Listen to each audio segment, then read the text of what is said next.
Hello accountants, meet your car, the Audi Q5. Believe it or not, it could do more than just take you to work and back. This one here has got the very sophisticated all-wheel drive Quattro system and a massive grille for who knows what. In terms of Audi news, I've lost track of all the Q models because Audi are producing way too many. Anyhow, it's a small looking thing and I can't wait to drive it, so here's my review.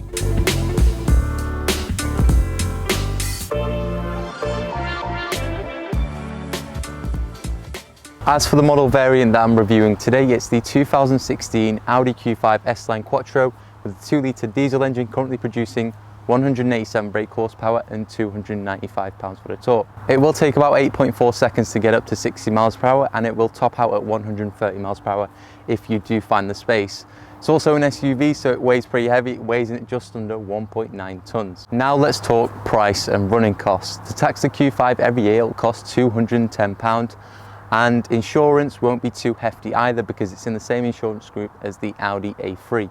If you live in London, it's also ULEZ compliant as it only emits 157 grams per kilometre of CO2. And for the price, some might say this is Audi's weak point when it comes to residual value, but currently on the second-hand car market, you could find a similar car to this for anything between 18 to 25 grand. That's pretty good going considering this car new was 36 grand. So if you do own a Q5 or even a Audi, it might be the perfect time to sell.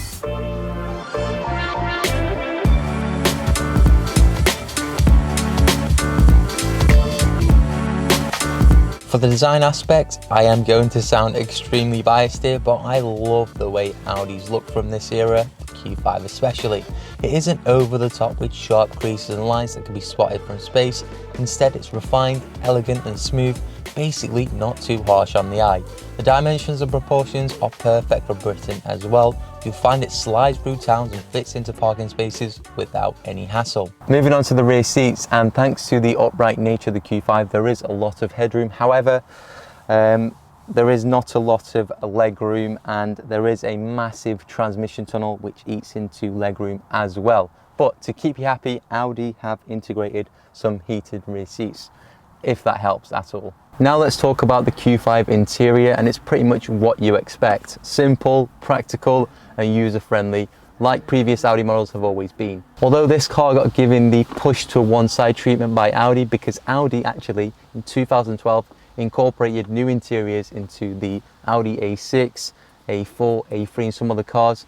And that meant this car was left with the outdated interior from 2008, and it wasn't majorly changed until 2017, a whole 9 years, and this unfortunately was the same case for the Q7. Nonetheless, the MMI infotainment system back in 2012 would have been perfect, but now seems really outdated. The screen seems very small as well, but it is in your eye line, and the way it runs through animations and menus are still quite smooth, so it's not too bad. It's still easy to use. Given this is the Quattro model, there is plenty of Quattro badging dotted around this car.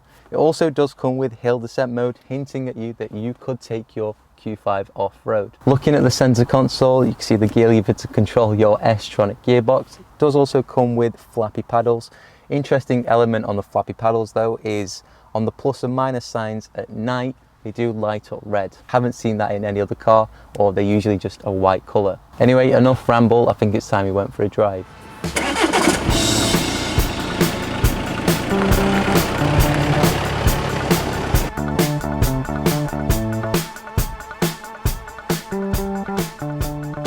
So driving the Audi Q5, what's it like? Well, most owners won't take their Q5s off-road, so it has to be economical.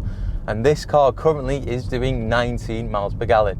Now, this is probably due to, the fact that the all-wheel drive system's contributing to that. But Audi did actually fix this with the second generation Q5, and they implemented some clever bit of engineering where the Quattro system, well, if you go for a similar car to this 2-litre diesel with the Quattro, it will shut off part of its all-wheel drive system. So in certain scenarios, when you're driving around town, it will only be like front-wheel drive. And then if it needs to be, it'll swing back into four-wheel drive mode, and hence saving you that extra bit of money. As for the boot space, you get a tremendous amount, 550 litres, plenty of tethering points and netting points, and also 60-40 split rear seats. In the Audis, I do love the LED lights as well, front and back, well, especially the rear ones actually. They do look gorgeous. The one area that the Q5 shines though is the fact it holds up to the experience of when it was like new.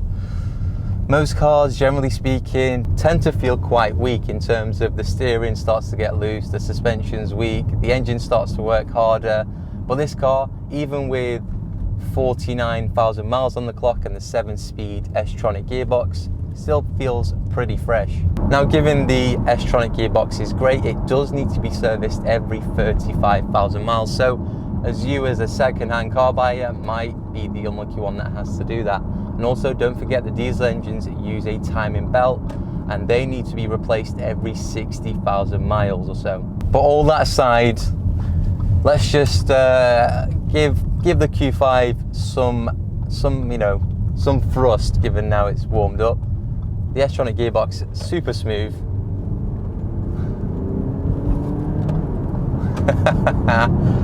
Okay. Well, I thought it was super smooth. No, it is super smooth. It takes a while to get up to your desired speed, but it gets there when it wants to, let's just say. The seats, they are just classic S-Line seats, relatively comfy, not that much bolstering. I've just driven a Mini Clubman, and that car, the seats anyway, they had crazy bolstering. This one, relatively comfy and quite soft. One thing that's pretty oversized on this car is the bloody mirrors. They're huge. Now, they could be the same size as the ones you'd find on the Q7, and I think they probably are, and they are quite big. Unfortunately, this car doesn't come with automatic folding mirrors. It would have been a perk. It doesn't also come with sat nav. How bizarre is that? Although I must admit, this car is a proper wafter. The S-Line steering wheel does give it that sporty touch, but on long journeys, you're pretty much chilling. Generally not that big of a car, and I've just gone the wrong way. Where the f am I going? Shit. I've got lost.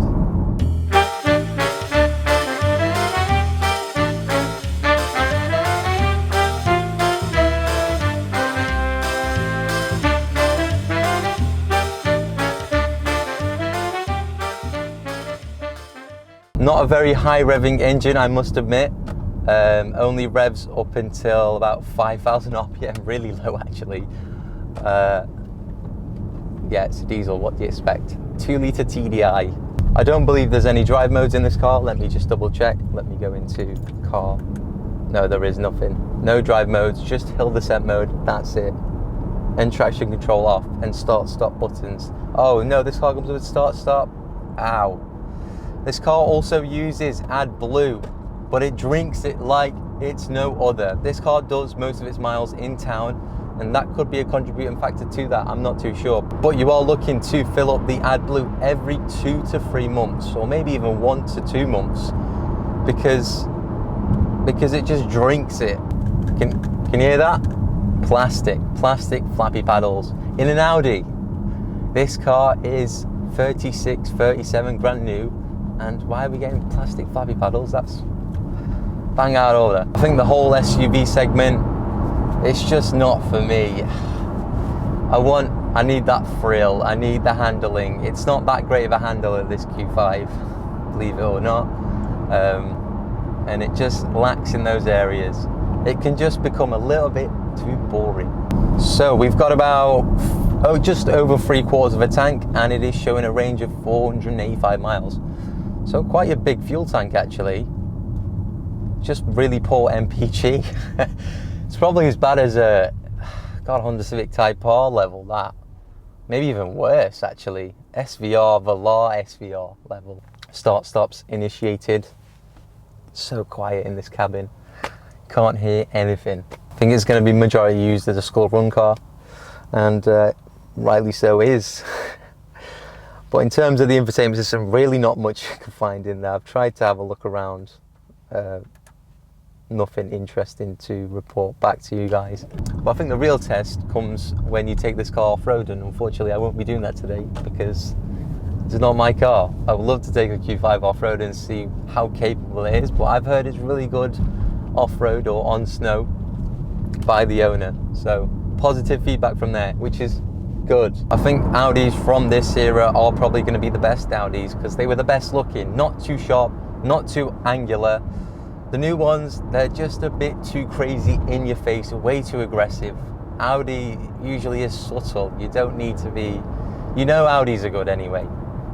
And I think the recent new Audis, yeah, a little bit too much over-styling there. Never thought I'd be saying that, but a little bit too much over-styling with the new cars. Right guys, what I'm going to do is pull over and I'm going to switch over to point of view driving so you guys get a gauge of what it's like to drive from my perspective. So give me 1 second and we'll switch over. Right. So guys, driving the Q5 point of view, what's it like? What do you guys think of it?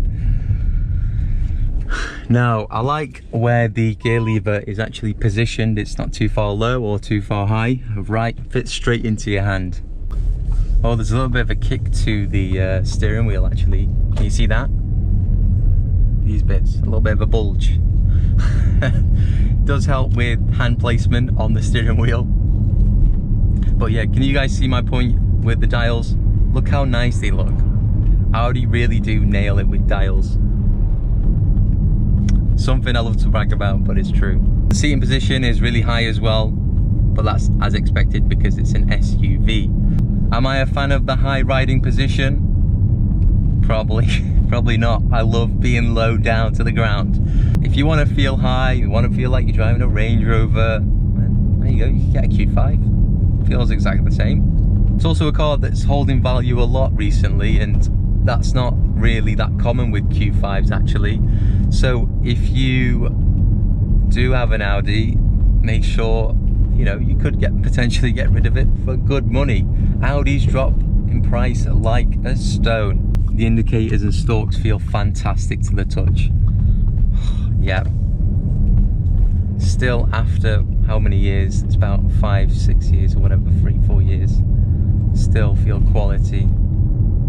They don't feel like they're going to snap off, let's just say. But the buttons down here, really disappointed. Apart from these two, volume knob and the select dial, and the climate control dials as well, they're fine. Oh, heated seats. Oh, that's cool. At least we get heated seats in this car. What else? Oh yeah, the rear seats are heated as well, of course, can't forget that. And the Audi key as well, which is the same as a Lamborghini key, just with this silver piece changed over. So that's the in-depth tour and review around the 2016 Audi Q5. Overall, this car is widely popular around Europe and the US, and this is partially due to the fact Audi brought out the R8, which acted as a halo car in terms of the fact people who couldn't afford that car went for the Q7 or the Q5, etc. And that begs the question, was this just a good sales strategy, or is the Q5 actually a good car? I'm swinging towards the latter. Thanks for watching, and I'll see you in the next one.